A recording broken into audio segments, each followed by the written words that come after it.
Hello, my name is Crystal Washington. I'm a technology strategist and futurist. And I'm Karen McCullough, the millennial evangelist who helps you adapt to change. And we want you to rethink it forward. And by rethink it forward, we mean that there are things that have worked for you in the past that are not going to work for you in the future. And if we're really honest, they're not actually working for us anymore right now. Right. And today we're going to talk about staying productive while working at home. And this one's for almost everybody out there. Doesn't matter if you're an entrepreneur, a business owner, a solopreneur. I love saying that word. We're all working from home. And so this is going to really help you work from home. I've been working from home for 20 years. But the coolest part about my job is I'm really never home. So I have a home office and I use it, but basically I'm on planes all the time. Yeah. And so it's kind of fun to get home and work once a week here in the office. Now it's getting hard. Now it's a lot harder for me. So I can't wait to hear what you have to say, and I'll share a couple at the end. Okay. Well, first off, I have to say this for anyone who doesn't know this about me. I am someone who naturally bucks order. The idea of having a regular schedule in my mind is like soul death. So just knowing I have to be at the same place every Tuesday at some time, everything in me. So that's why, I have the career that I do like Karen, because every day is different, right? But you still have to be productive. And there's some things I've learned over the years that work with my rhythm. And that's going to be key to what we talk about today, Karen and I. You have to find your rhythm. So we're going to give you suggestions, and then you adopt those things that work for you, and then leave the things that don't. Okay. So number one of the most productive things that I do that's really helped me stay focused is creating to-do lists versus schedules. Now, if I have an actual meeting with someone, then yes, that needs to be on a schedule. But saying from this time to this time you write, from this time to this time you read, I tried that. That's not who I am, okay? But having a to-do list of all the things that I really want to get accomplished today, and then maybe a few little extras at the bottom, like if I'm extra productive, those are a few extra little things I could check off. It's so helpful. And here's what's really cool about it. I write it at night. So that way, when I go to bed, I know there's already a plan in place for the next day. I have a to-do list, and depending on how big the projects are, a to-do list can be anywhere from 3 things to 8 things. It just depends on how much time they take, right? So number one, create a to-do list, and that can be on paper. That could be using an app like ToDoIst, which is for to-do lists, or I use Evernote, which allows you to create these notes with checklists, whatever works for you. But there's something about checking off something. I don't know, Karen, to me, those checks are sexy. Every time I check something off, I'm like, yes. Right? Maybe that's why I don't get things done. I haven't checked them off. But I'm writing down, I'm taking notes because, I'm the creative over here. Yes. The other thing is I set timers. So sometimes there's things I don't want to do that I have to do, Karen. I'm pretty sure we've all been there, right? Like, those projects that you're just not excited, but you need to get it done. And so what I'll do is I'll take bite-sized pieces. And so I actually talk to my phone. I'm not going to say it out loud now because either Google or Siri will answer me. Right.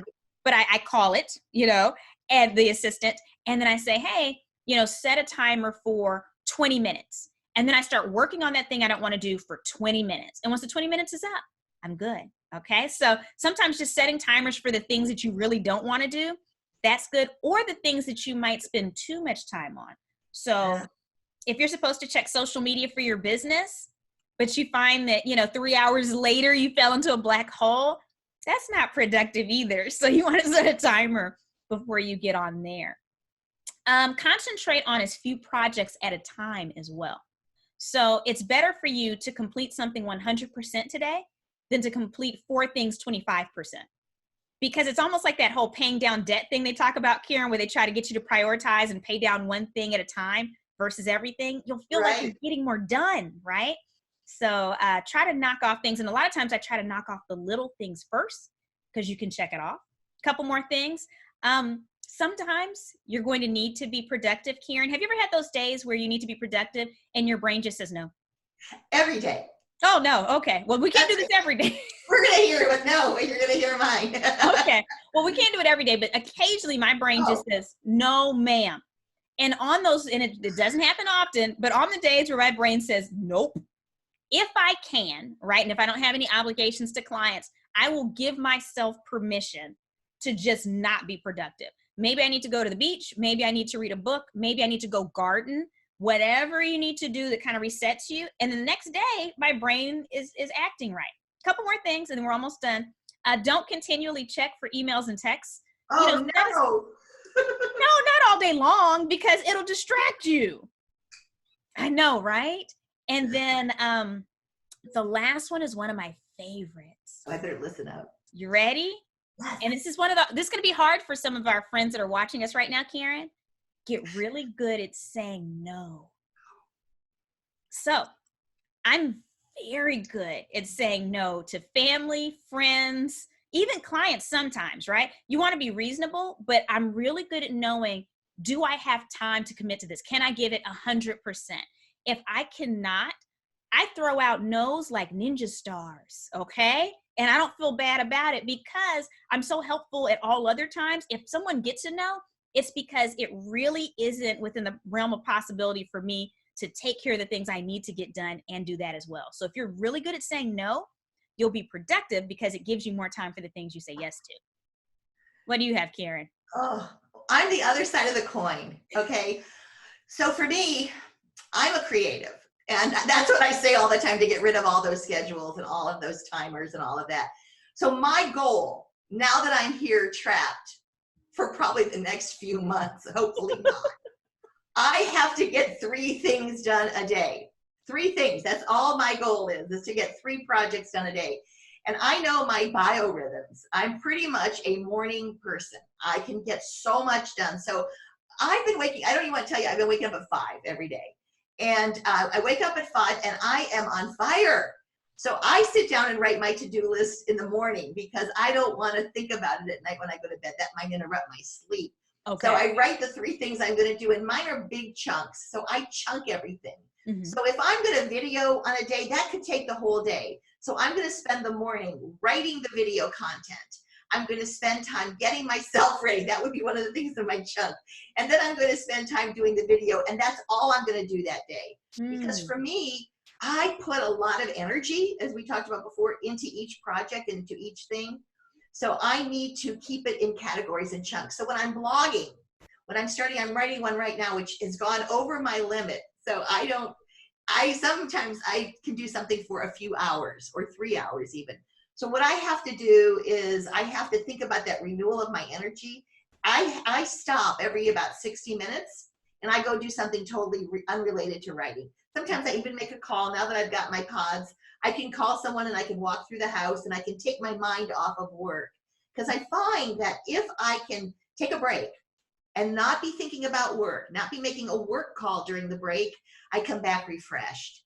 And so I really put those 90 minutes into it, those 30-minute or the 60 to 90-minute breaks. Sometimes I stay 90 minutes when I'm really on a roll. And the last thing I do is I have decided that I have to schedule a time to worry. That's the only thing I schedule. And I used to start, I'm going to worry in the morning, but that wasn't good. So I do meditate in the morning. I'm really working on that to clear my brain, and I do some reading. But I schedule 4 o'clock for worry time. Oh, wow. If I'm thinking about wine, I schedule it. Well, really, I have the wine at 4 o'clock. I was going to say I schedule it at 5, but I'm telling the truth.